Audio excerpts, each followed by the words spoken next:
Vítajte v podcaste Knižné poklady. Ja som Alica a dnes to bude o šokujúcom odhalení, ako sa láska premenila na zradu. Ak ešte neviete, kto bol páchateľom, rozhodne si najskôr vypočujte predchádzajúcu 15. epizódu. Túto informáciu sa dozviete práve tam. V tejto časti sa budeme venovať pozadiu toho, čo viedlo k tragickému činu a všetkým kľúčovým momentom, ktoré mu predchádzali. Teším sa na vás aj v mojom klube Knižné poklady na Hero Hero, kde môžete každú epizódu počúvať bez reklám a o deň skôr získate aj prístup k exkluzívnemu bonusovému materiálu. Odkaz nájdete v popise. V predchádzajúcej časti sa detektív Grice pokúša konfrontovať slečnú Ruth Oliverovú s mužom, ktorého považuje za vinníka vraždy pani Van Burnamovej. Ruth je otrasená, no namiesto obvinenia žiada 2 týždne slobody, aby mohla odhaliť pravého vraha vlastným spôsobom. Policajti jej neochotne vyhovejú a v utajení ju sledujú. Počas nasledujúcich dní sa Ruth správa čoraz zvláštnejšie. Nakupuje biele saténové šaty, pripravuje sa na neznámu udalosť a v jej správaní sa strieda zúfalstvo, hnev aj odhodlanie. V deň plánovaného odhalenia opúšťa dom pani Desbergerovej s výrazom ženy, ktorá ide splniť hrozivý sľub. V nasledujúcej scéne prichádza do kostola, kde sa má konať svadba slečny Eltorpovej a v okamihu, keď hodiny odbíjajú 8, vstúpi k oltáru ako druhá nevesta. Odhalí svoju tvár a obviní ženícha, že je jej manžel a vrah.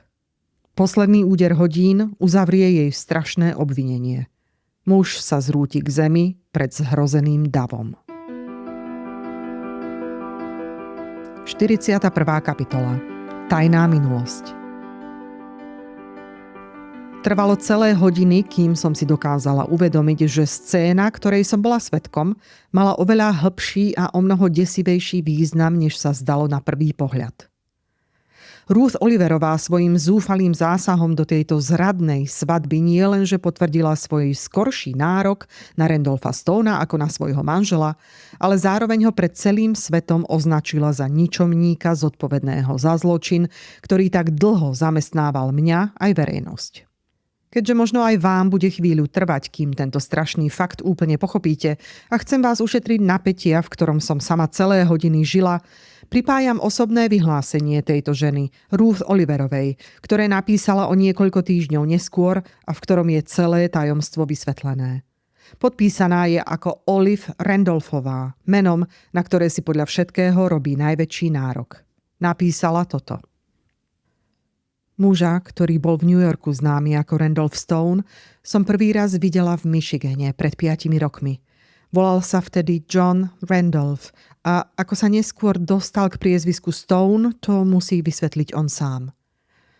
Narodila som sa v Michigane a až do svojich 18 rokov som žila s otcom, vdovcom bez ďalších detí v nízkej chatrči medzi pieskovými dunami na východnom pobreží jazera.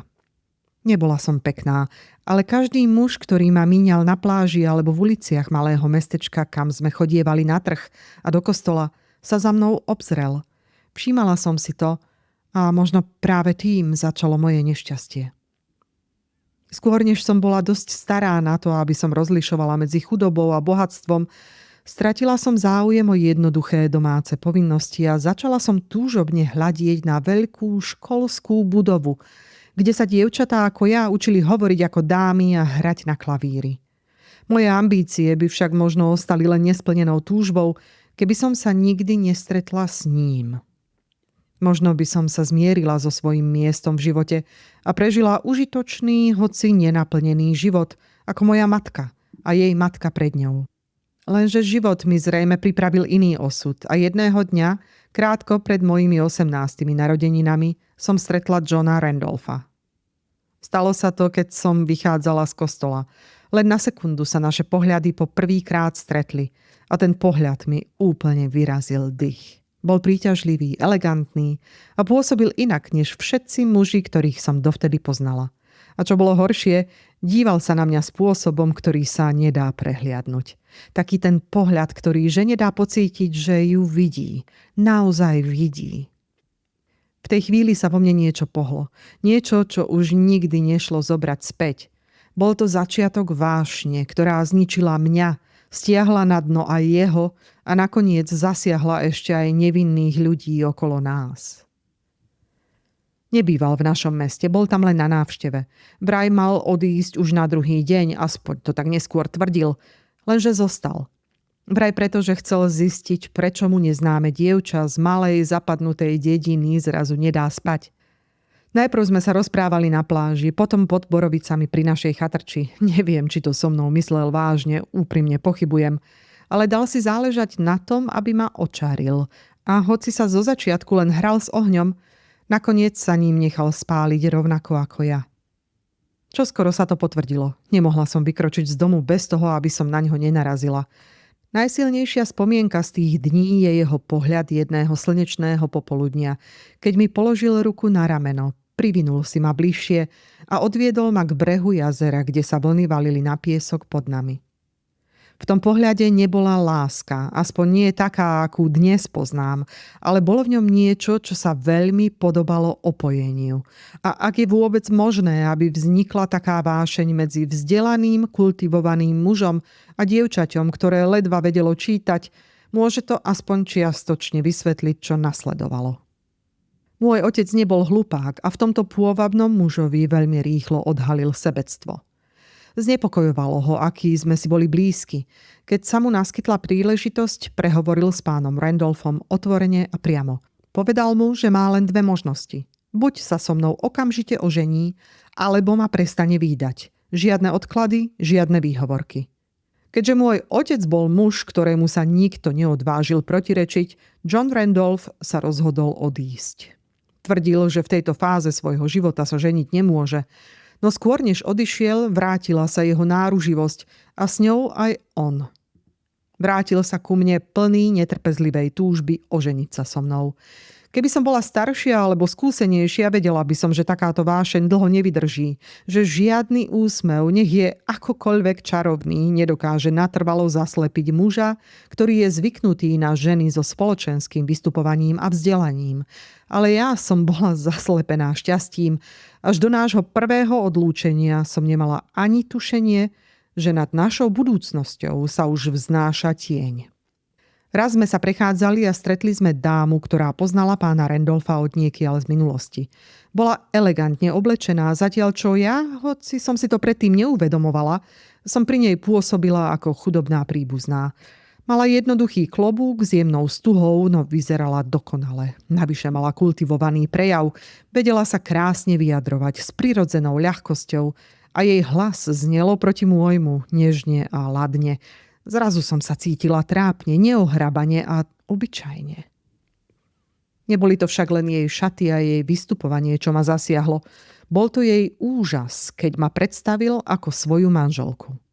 Ten údiv bol príliš úprimný na to, aby sa dal prehliadnuť. Neverila vlastným očiam, že by si vzal práve mňa. A hoci sa v zápätí spamätala a správala sa milo, jej reakcia nám obom odhalila krutú pravdu.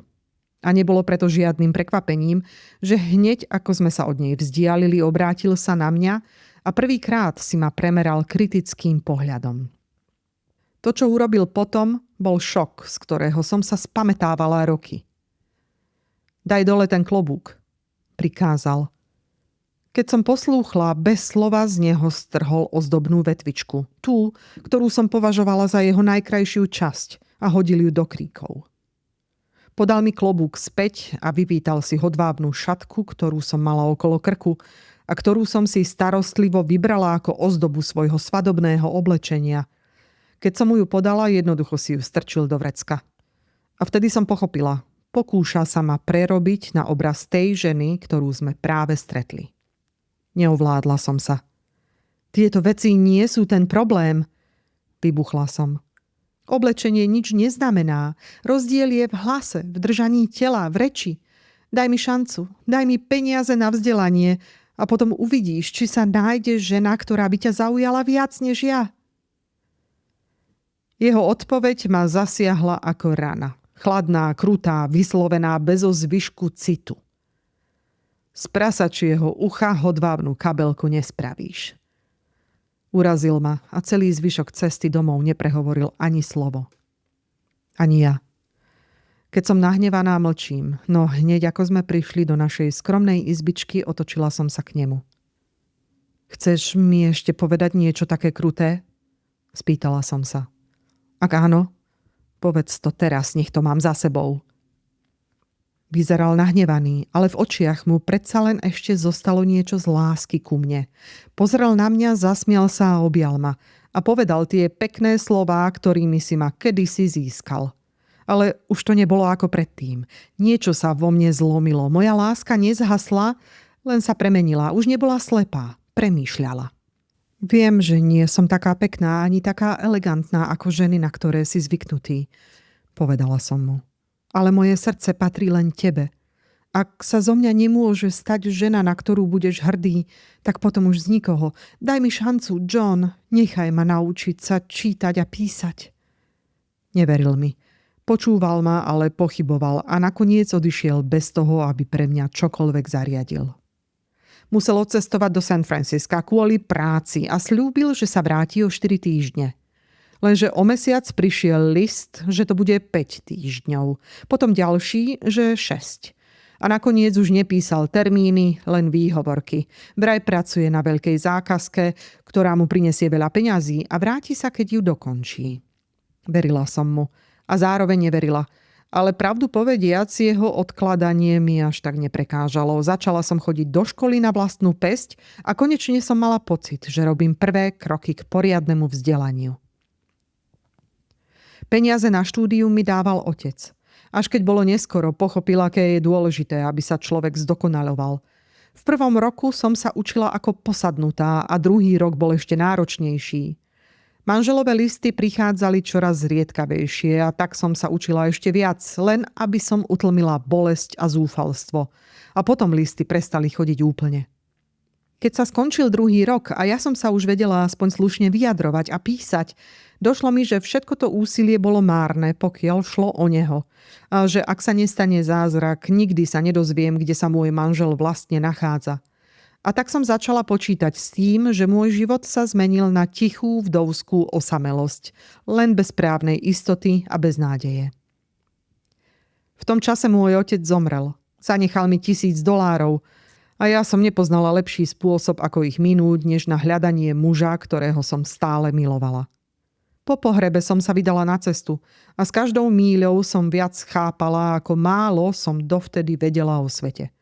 Už po týždni som pochopila, aká hlúpa bola moja viera, že sa ku mne John Randolph vráti. Videla som, kde žijú muži jeho druhu. Spoznala ľudí, medzi ktorými sa pohybujú a uvedomila som si, že medzi nami je priepastný rozdiel, ktorý sa nedá preklenúť ani láskou.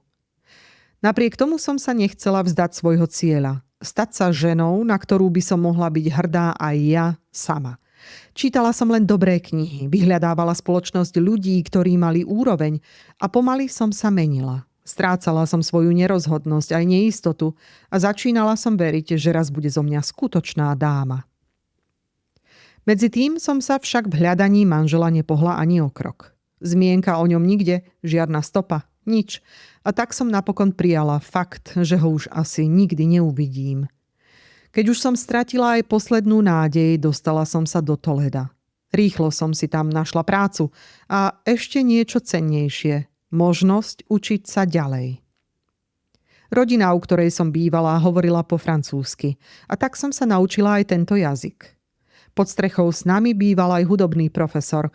Miloval hudbu tak úprimne, že ho tešilo učiť ma, pretože som bola hladná po vedomostiach a tak som pridala k vzdelaniu aj klavír a hudbu. Neskôr som sa naučila aj písať na stroji a práve preto som napokon odišla do New Yorku.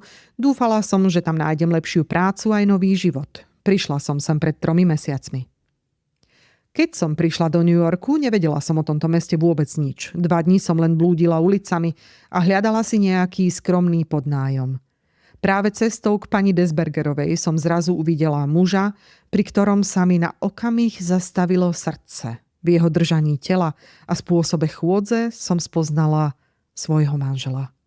Muža, ktorý ma pred 5 rokmi opustil. Ten pohľad ma úplne ochromil. Zostala som stáť uprostred chodníka a celá som sa roztriasla. Keď sa ku mne priblížil natoľko, že som mu videla do tváre, pochopila som, že sa nemýlim. Bol to on. On tiež zbledol, ako by ho udrel blesk a podľa výrazu jeho očí som videla, že ma spoznal. Vykríkla som a chytila ho za ruku. Trhol sa, no to nebolo nič v porovnaní s tým, ako sa mu na tvári na okamih zjavil výraz čírej hrôzy. Vtedy som si myslela, že je to len prekvapenie zo stretnutia. Dnes už viem, že za tým bolo niečo oveľa temnejšie. John! Vydýchla som a viac som zo seba nedokázala dostať. Emócie 5 dlhých opustených rokov ma dusili. On neodpovedal ani slovom. Stál tam ako skamenený. Vtedy mi ani len nenapadlo, čo všetko sa za tým mlčaním skrývalo. Netušila som, že kým ja som sa snažila zo seba niečo urobiť, on si medzi tým vybudoval vážené postavenie, získal vplyv, peniaze a moc. A práve v tej chvíli mal pred sebou zásnuby s bohatou dedičkou, ktoré by z neho spravili miláčika spoločnosti. Samozrejme, nemohol by si ju vziať, nie pokiaľ som žila ja. No to som vtedy nechápala. Netušila som, že preňho som v tej chvíli nebola milovaná žena, ale hrozba.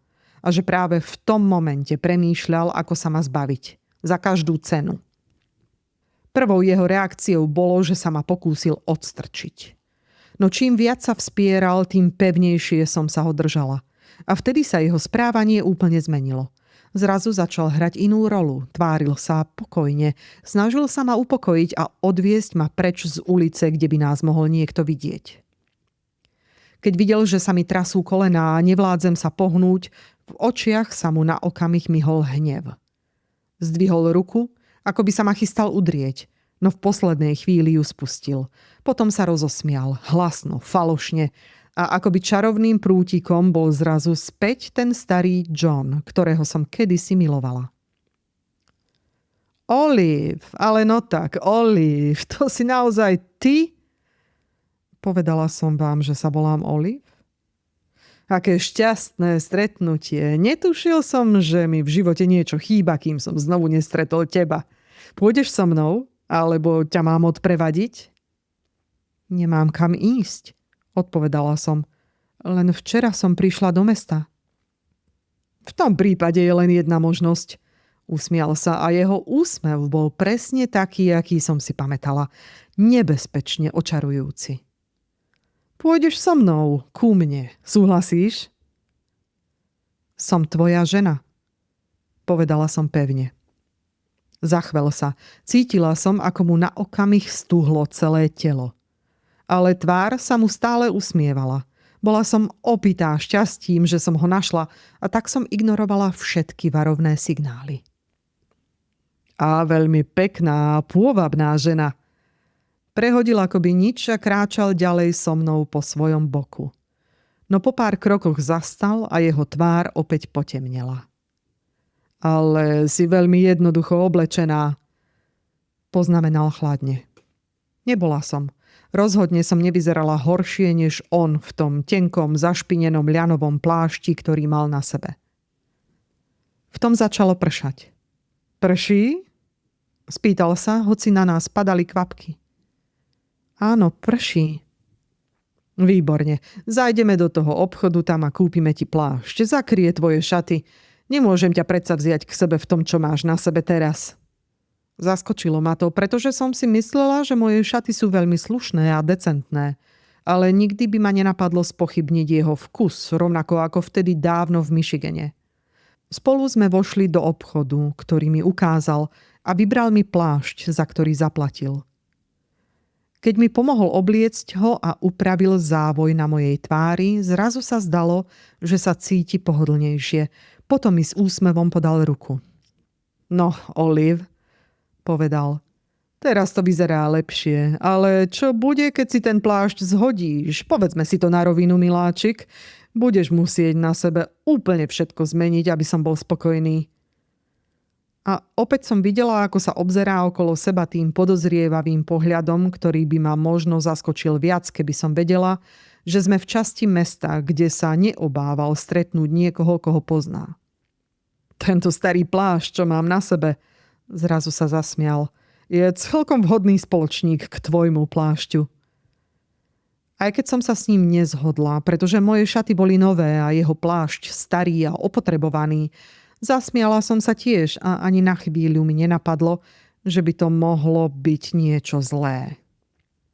Ten plášť, ktorý ho toho rána tak zmenil, sa neskôr stal predmetom mnohých mylných domnienok ľudí, ktorí vyšetrovali zločin, s ktorým je nešťastne spojený. Mala by som teraz vysvetliť, prečo si taký starostlivý gentleman ako Randolph Stone obliekol tento plášť. Pán Howard Van Burnham nebol jediný, kto navštívil kancelárie Van Burnhamovcov ráno pred vraždou.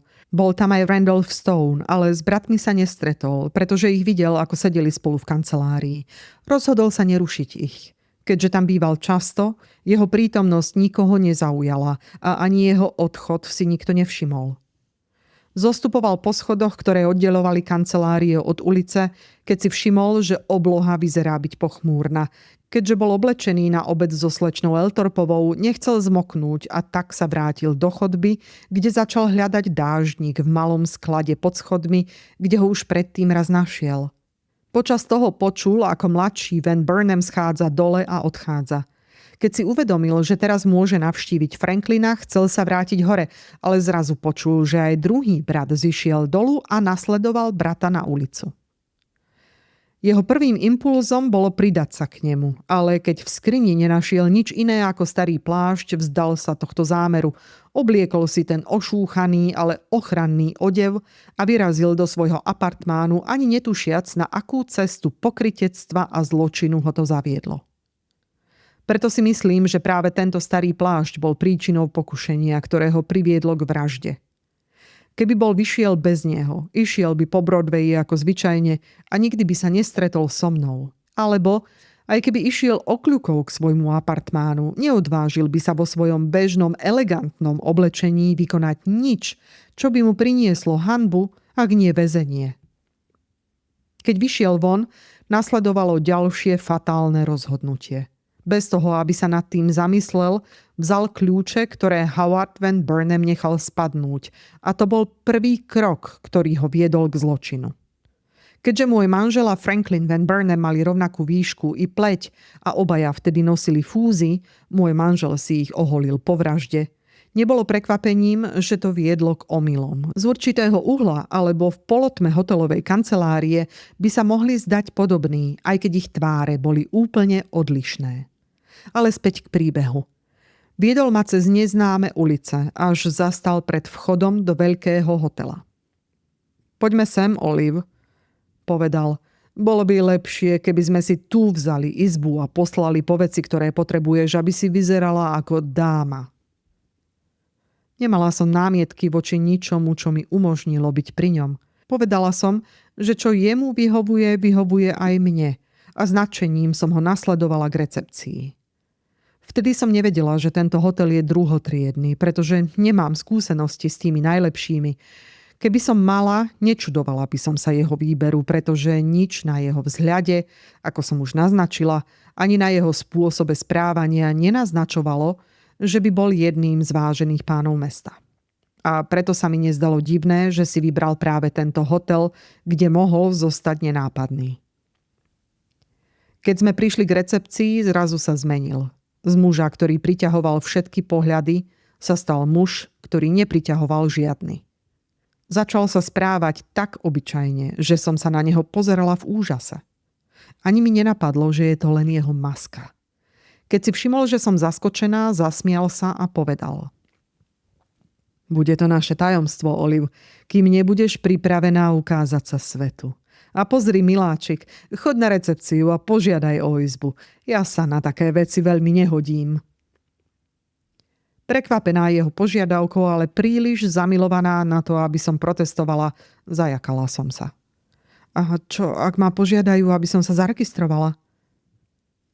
Pozrel sa na mňa pohľadom, ktorý mi pripomenul staré časy v Michigane a s tichým úsmevom povedal. Daj im falošné meno.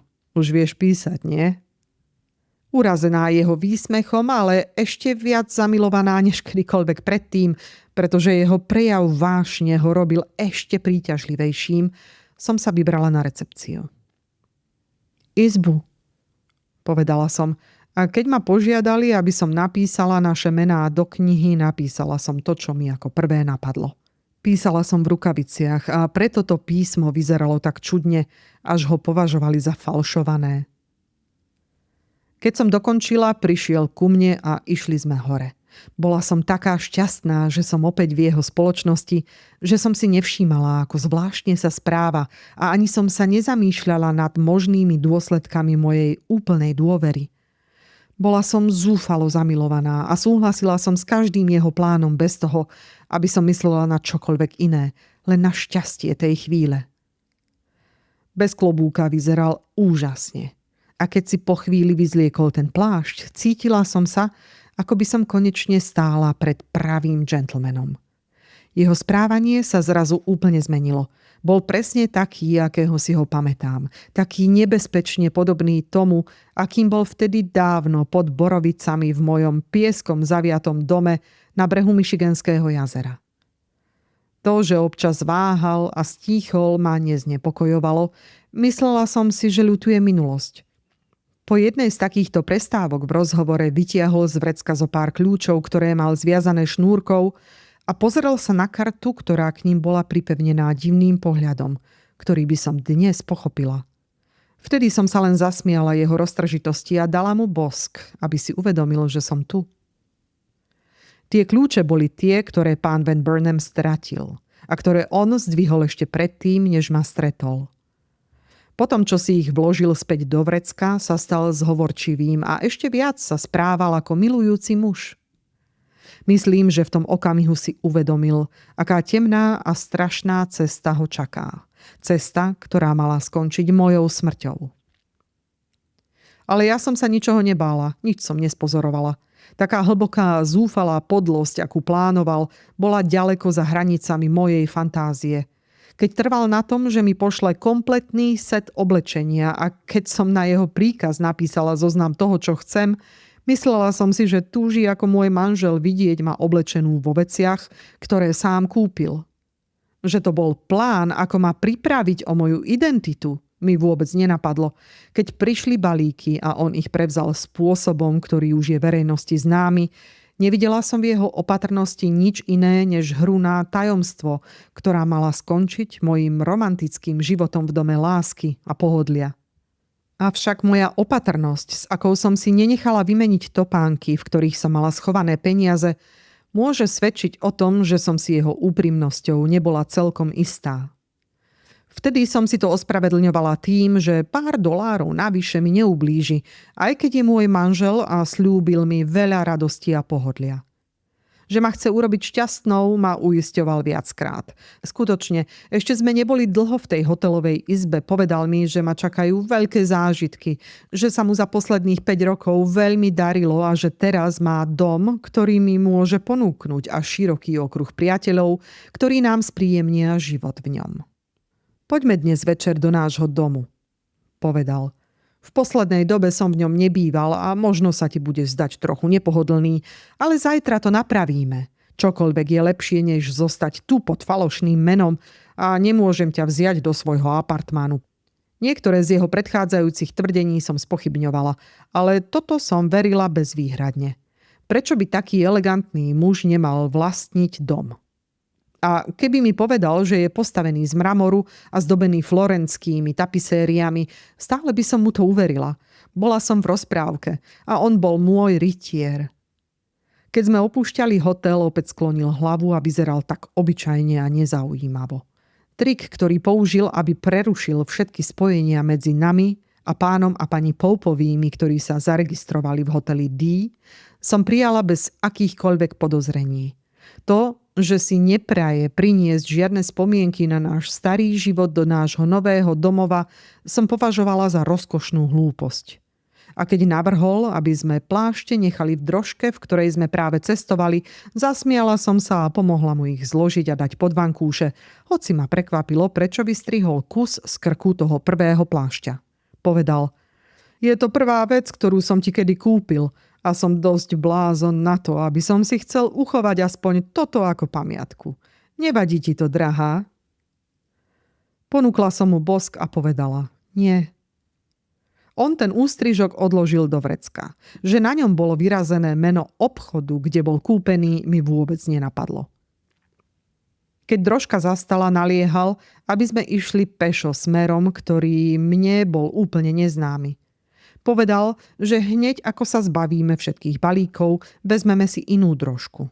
Ako to mal v úmysle urobiť, to som nevedela, no čoskoro ma priviedol k čínskej práčovni, kde mi povedal, aby som tam nechala jeden balík na pranie. Druhý balík hodil pred otvor kanalizácie, keď sme zastavili pri obrubníku.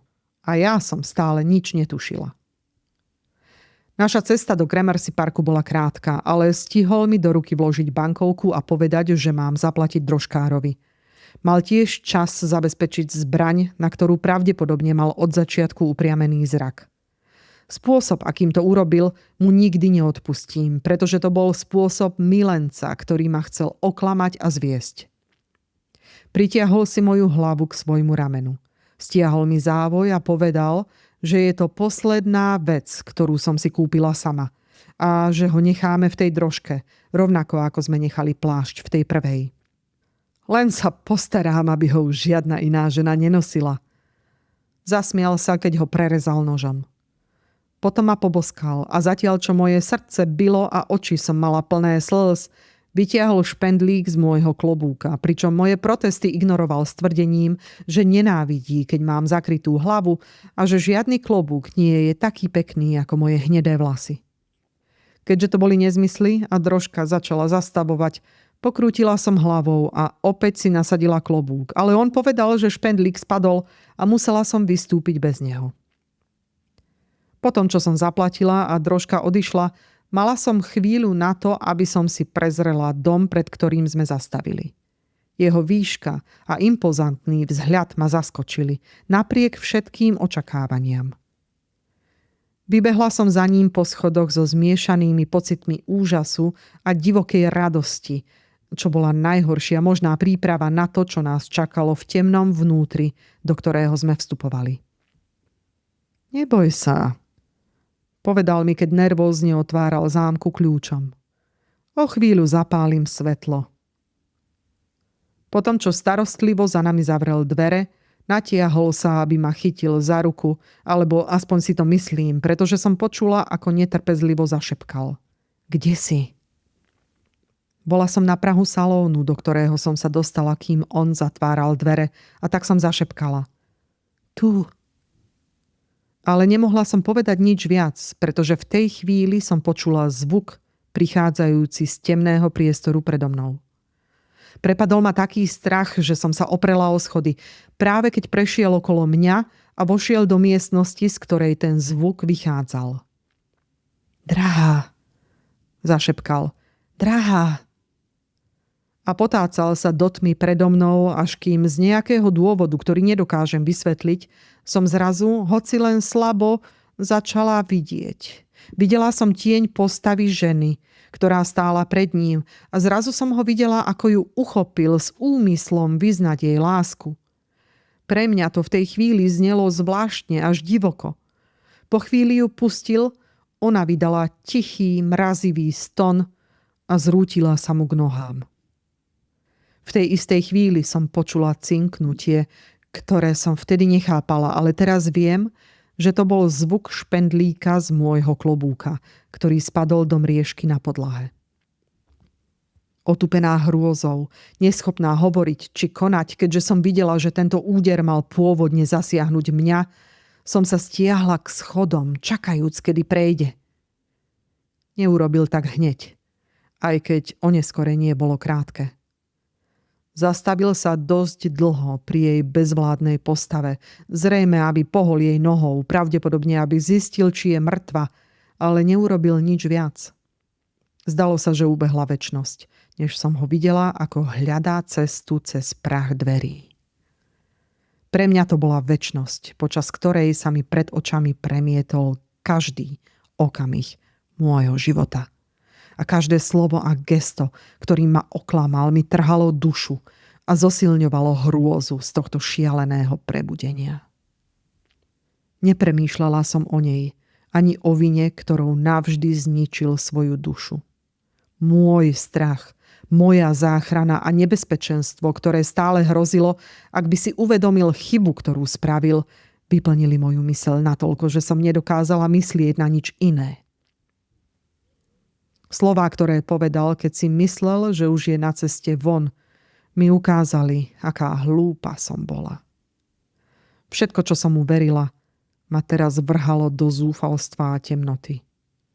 Jeho spokojnosť, s ktorou povedal dobrý zásah, nevyjadrovala ľútosť a jeho slová o tom, ako mu diabol bezpečne pomohol zasadiť smrteľný úder, boli dôkazom nielen toho, že premyslel plán toho zločinu do detailov, ale aj toho, že mal radosť z jeho zjavného úspechu.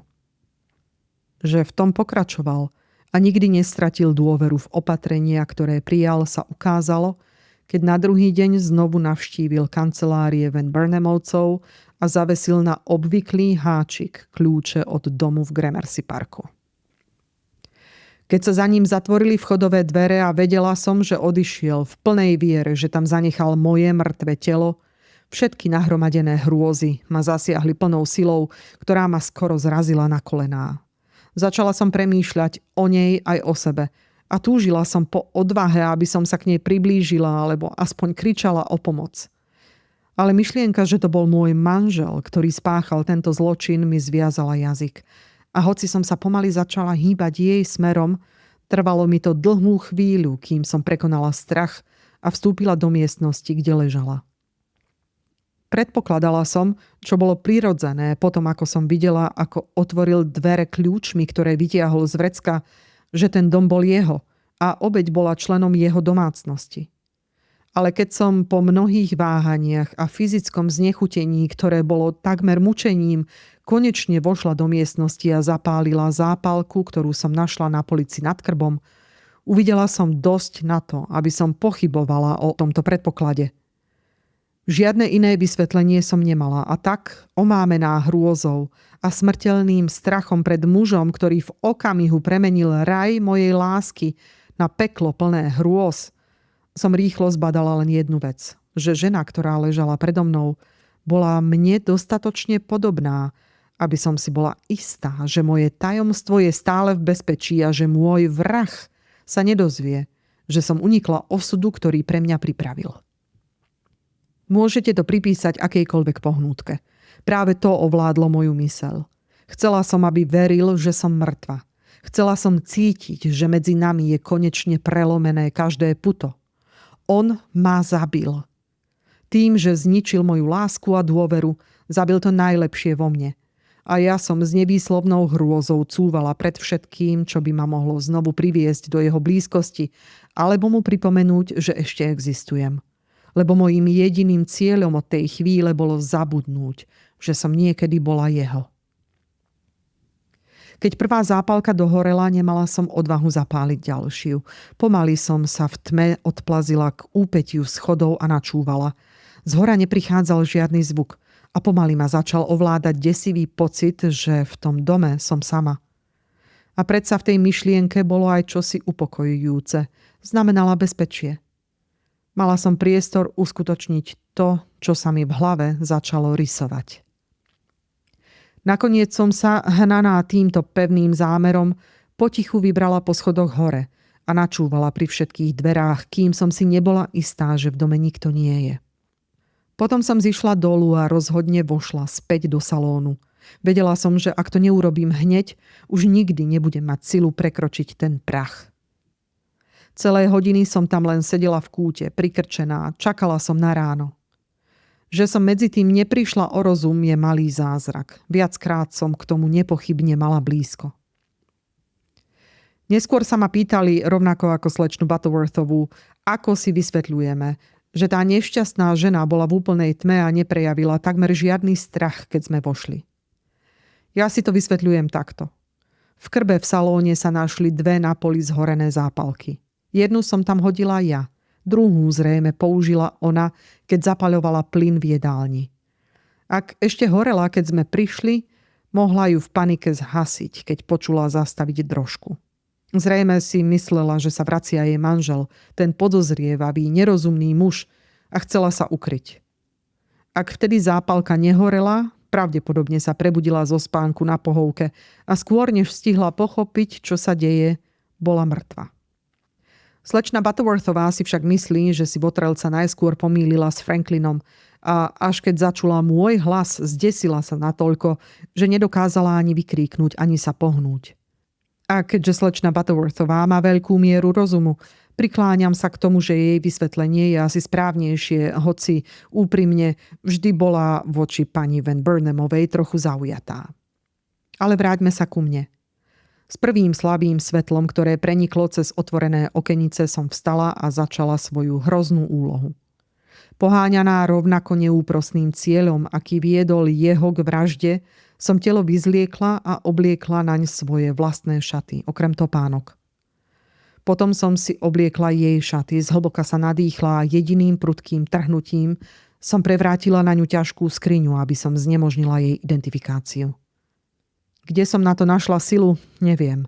Ako som sa na to mohla dívať bez výkriku, ani to si neviem dodnes predstaviť.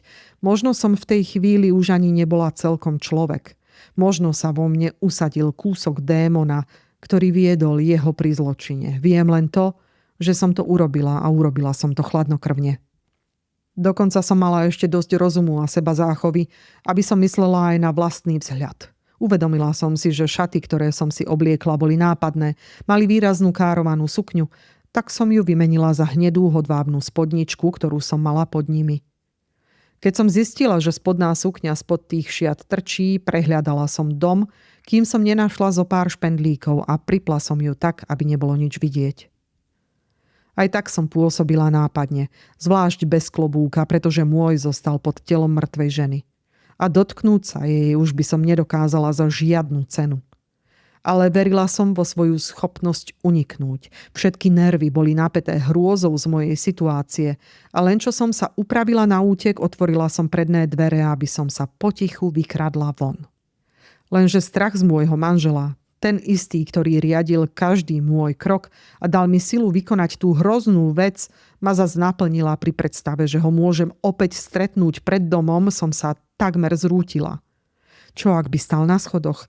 Čo ak by bol v okne oproti? Dokázala by som znovu prežiť stretnutie s ním? Cítila som, že nie je ďaleko. Hovorí sa, že vrahovia sa vracajú na miesto činu. A keby ma videl živú a zdravú, čo by som od neho mohla očakávať? Neodvážila som sa ísť von, ale ani zostať som sa neodvážila. Potom, čo som sa dobrých 5 minút triasla na prahu, som divoko vybehla von.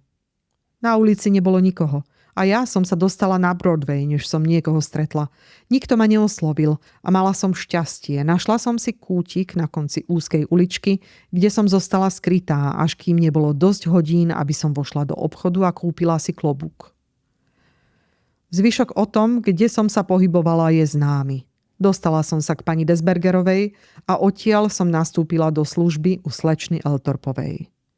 To, že jej osud súvisel s mojím, alebo že Randolph Stone, ktorého chcela za ženícha, bol tým istým Johnom Randolphom, z ktorého pazúrov som práve unikla, som dlho ani netušila. A neuvedomila som si to ani počas svojho pobytu v dome. Svoje povinnosti som mohla vykonávať vo svojej izbe. A keďže som cítila hrôzu zo sveta, vyhýbala som sa spoločnosti. Keď som vedela, že je on v dome, vôbec som nevyšla. Myšlienka na lásku vo mne vzbudzovala neznesiteľné pocity. Hoci som slečnu Eltorpovú obdivovala, nemohla som sa prinútiť stretnúť muža, ktorého si mala čoskoro vziať. Nevedela som ani o záujme o zločin, ktorého svedkyňou som bola. Netušila som, že obeť bola identifikovaná, alebo že za jej vraždu bol zatknutý nevinný muž. V skutočnosti som o tej veci vedela iba to, čo som videla vlastnými očami. Nikto sa o tom pri mne nezmieňoval a ja som sa bála čítať noviny, aby som neuvidela nič o tej hroznej udalosti a nestratila posledné zvyšky odvahy. Tá apatia, alebo skôr šialená snaha pretrhnúť putá s mojou hroznou minulosťou môže znieť čudne, no zvláštnejší je iný fakt. Stále ma prenasledovala jedna maličkosť z tej minulosti, ktorá mi znemožňovala zabudnúť. Vzala som prstenie z rúk mŕtvej ženy, rovnako ako som jej vzala oblečenie. Cítila som sa ako zlodejka.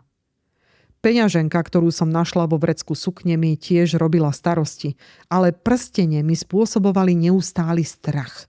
Nakoniec som ich ukryla v klbku priadze, ktoré som práve používala, ale ani to mi príliš pokoja neprinieslo. Neboli moje a nemala som odvahu to priznať alebo vyhľadať toho, komu patrili. Keď som potom medzi horúčkami, ktoré som dostala u slečny Eltorpovej, začula rozhovor medzi ňou a slečnou Butterworthovou, z ktorého vyplývalo, že mŕtva žena bola pani Van Burnamová a že jej manžel alebo príbuzní majú kanceláriu niekde v centre, ovládol ma náhly pud prstene vrátiť. Vstala som a išla som tých ľudí hľadať. Nikdy by mi ani nenapadlo, že by som im tým, že tie prstene tajne vrátim, mohla ublížiť.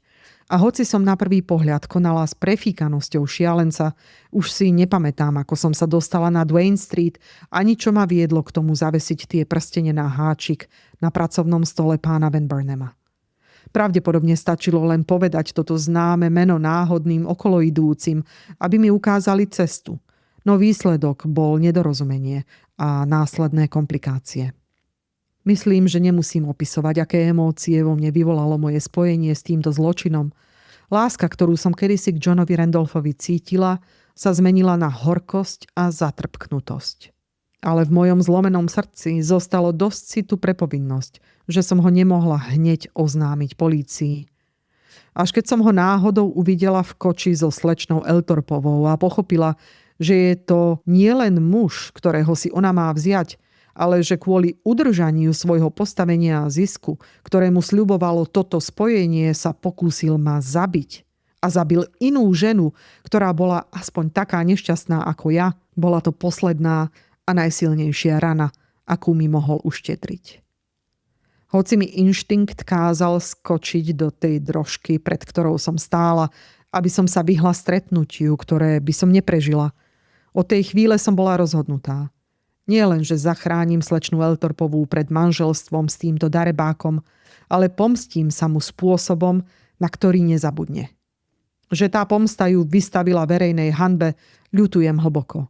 Ale šialenstvo, ktoré ma vtedy ovládlo, ma oslepilo voči všetkému, okrem mojej bezbrehej nenávisti k nemu. A hoci od nej za to nemôžem čakať odpustenie, dúfam, že raz pochopí.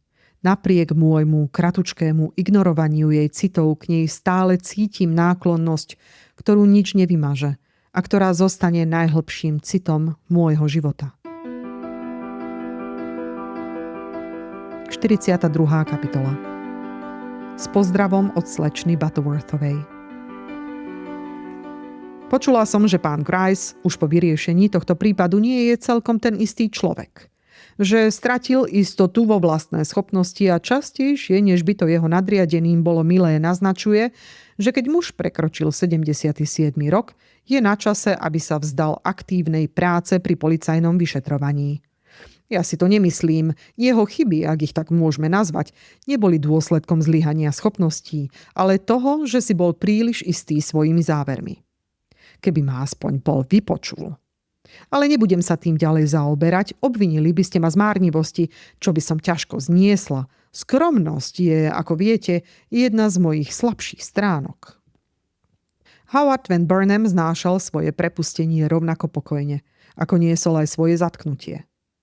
Vysvetlenie pána Gricea, prečo sa pred súdnym vyšetrovateľom dopustil krivej prísahy, bolo správne a hoci väčšina ľudí nechápala ten pud hrdosti, ktorý ho viedol k tomu, že radšej riskoval podozrenie z vraždy, než aby svet obvinil jeho ženu z nemiestneho správania, našli sa aj takí, ktorí ho dobre poznali a považovali jeho konanie za v súlade s jeho prehnane citlivou povahou.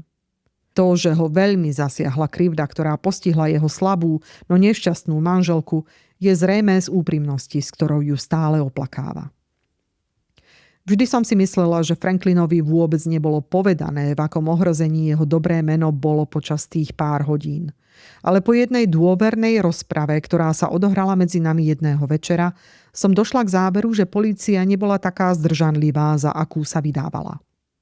V tom rozhovore mi vďačne poďakoval za služby, ktoré som pre nich vykonala a so vzrastajúcou vďačnosťou priznal, že bez môjho zásahu by sa dostal do poriadne nepríjemnej situácie.